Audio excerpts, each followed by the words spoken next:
Al-Quran mengatur. Cuman maaf Bapak polisi, kiai bertahun-tahun diakali. Kiai tidak boleh berpolitik, tidak boleh bicara politik, di masjid tidak boleh bicara politik, di pengajian tidak boleh bicara politik. Subhanallah, subhanallah. Karena kita sudah tidak mau bicara politik, apa yang terjadi sekarang ini? Banyak politisi-politisi yang tidak bermoral. Maka saya minta mulai hari ini, malam ini, semua kiai dan semua ulama, mari kita bicara soal politik. Politik Al-Quran, politik sunnah Rasulullah, politik yang santun, politik yang sopan, politik yang bermoral. Jangan politik seperti sekarang ini, politik hoak, politik kebohongan. Betul apa tidak? Bohong sana, bohong sini, bohong sana, bohong sini, fitnah sana, fitnah sini, menjatuhkan sana, menjatuhkan sini.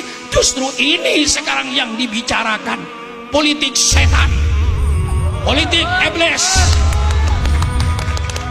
Kita bicara politik Quran. Quran mengatur berpolitik. Siapa bilang Quran tidak ngatur berpolitik? Dulu kiai yang melarang ulama berpolitik itu Belanda. Mengapa Belanda melarang kiai berpolitik? Supaya Belanda dapat menjajah Indonesia terus-menerus. Kalau kiai mulai bicara politik, dia harus meninggalkan Indonesia. Maka Belanda dulu yang melarang kiai tidak boleh bicara politik, di masjid tidak boleh bicara politik, di pengajian tidak boleh bicara politik. Dianggapnya politik itu kayak penyakit lepra. Padahal politik itu indah. Kalau politik dengan kejujuran, saya akan mengajar orang Ketapang, mari kita berpolitik yang sopan, berpolitik yang santun. Politik itu suatu hal yang mulia.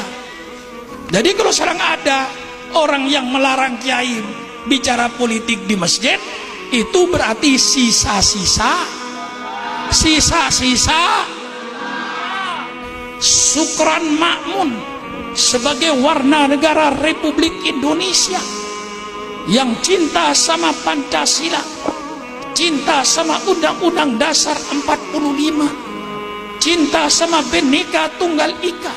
Sukran Makmun sebagai warga negara Republik Indonesia, saya ingin menyumbangkan pikiran terbaik saya kepada bangsa saya dan negara saya. Saya sebagai warga negara Republik Indonesia, Bapak polisi, Bapak tentara, saya ingin menyumbangkan pikiran terbaik saya untuk bangsa saya, untuk negara saya, supaya tidak terjadi pemerintahan dengan segala kedolimannya.